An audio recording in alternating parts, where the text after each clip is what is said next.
What's going on, everybody? It's your favorite dating coach, Elliot Scott. And as you can see by the title below, this is important, ladies. You're talking to a dude, right? And you're wondering why the stuff Elliot's talking about in his video, why is it not working? What's going on? How's my situation different? I'm about to let you know, okay? Here's the one thing that keeps a guy from regretting his decision on leaving you, pulling away, going out and exploring, whatever it is, okay? So it's going to be redundant because I talk about it in every video. I write my favorite word right here. You all know what it is when you watch my videos. We're going to just write it right here. But I want to explain it in a different way, okay? I want to explain it in a different way because this is how, if you're literally talking to a guy right now who is not returning, this is why. So, jumping right into it.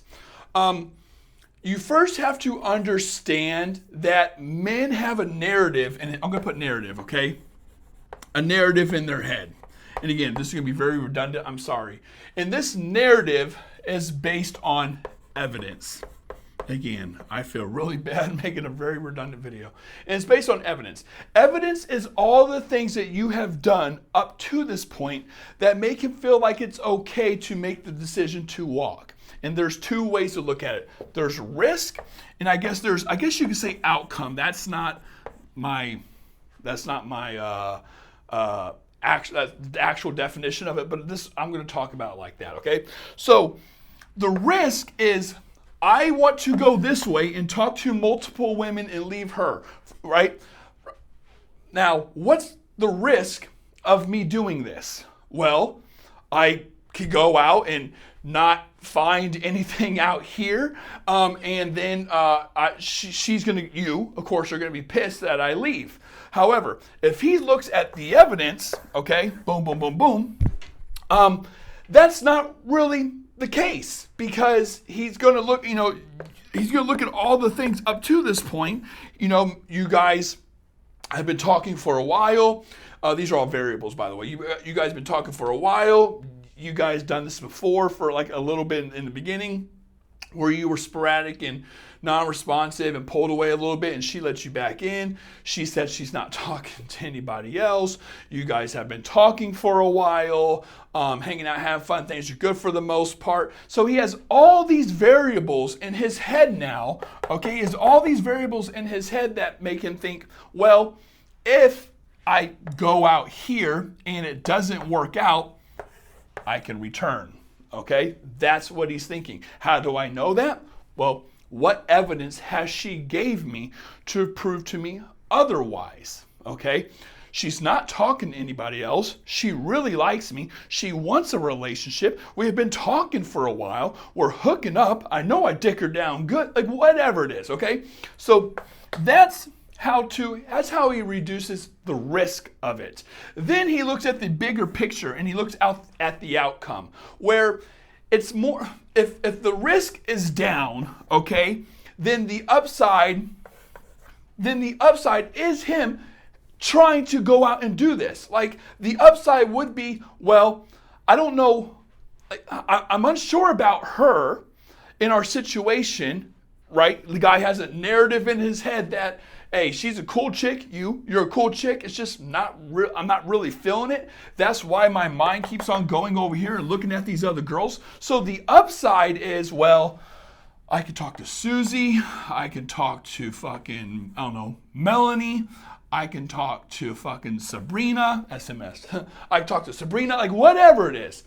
And if he sees all these cute girls out there, if he has cute girls DMing him, if he's working with a cute girl who's very flirtatious and she just broke up with her boyfriend, and he always wondered what it was, if he has an ex coming back to him, right, the outcomes are greatly in his favor to go try this out. Like I said in basically all my videos, it comes down to risk versus, I guess you can call this reward too, or risk versus like benefits, pros, cons, pain, pleasure, however you want to say it.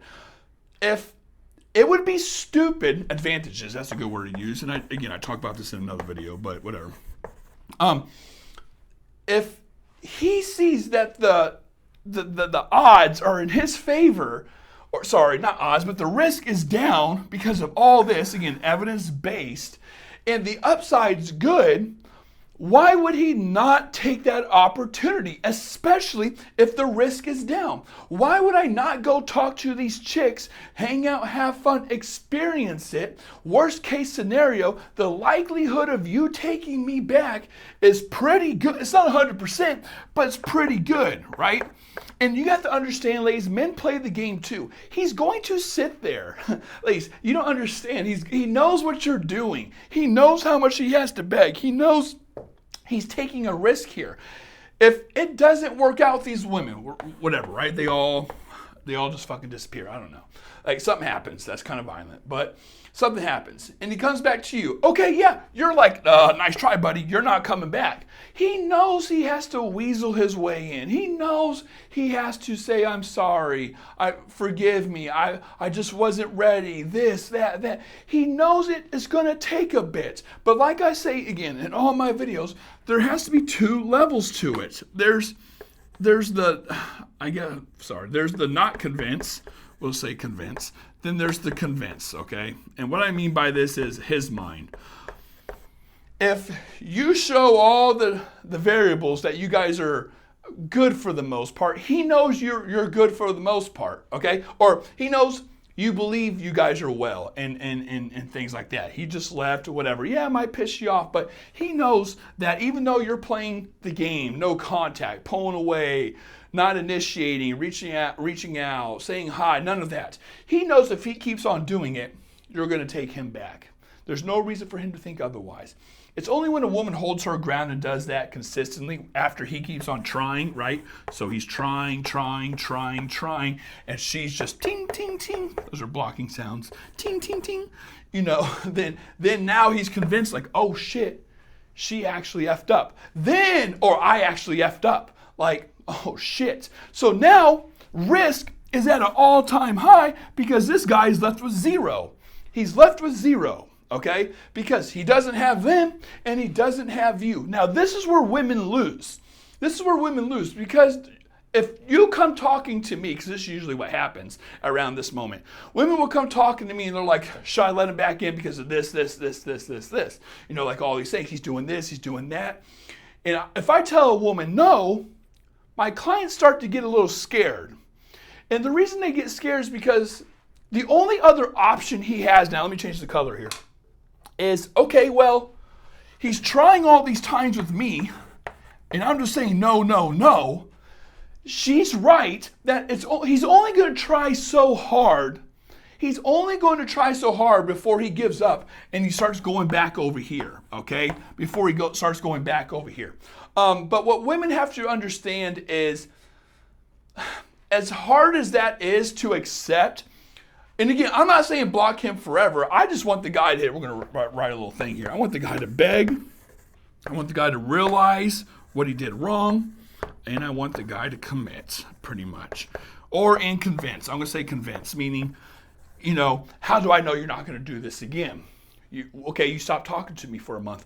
I know you didn't change. Let's be realistic, bro. I know your mind didn't change. People don't change that fast. If you were having second doubts when you're with me, right? You just got your ego. Like, how do I know when you're with me again? It's not gonna happen again. He has to convince you of that, right? So he has to beg. When I say beg, not literally get on his knees and beg, but he has to do a lot. He has to realize he's in the wrong, admit he's in the wrong. He has to commit to a relationship, and he has to realize. Or convince you to let him back in. Now, you might say, well, that's a fucking lot. What you got to understand is, again, as much as this might hurt, where it's like, okay, Elliot, he did that. He's coming back to me. I'm not letting him back in. So what if he just goes back around and starts talking to all of them? Yeah, that sucks. But if you let him in too early, ladies, you're opening a floodgate of disaster because it emphasizes the fact that there's no risk. You have to make it hard for him. I hate to say that. I'm not saying you can't talk to him about it, but you just can't let him back in that easily, okay? So the moral of the story, ladies, is the reason a guy does not regret losing you is because he doesn't believe he lost you. He's not convinced that he lost you. He's not convinced. He knows it's advantageous for him to come over here and try this out, because the chances of you not, he believes at least, whether that's real or not is a different thing, but he believes that the chances of you not taking him back are in his favor, right? Like, meaning you will, okay? So, yeah, you can't let him believe that. With that being said, ladies, if you want to get my guides, link down below. If you want to work with yours truly, 1 hour session, confidential, just you and me, links down below. I love you all. Take care and peace.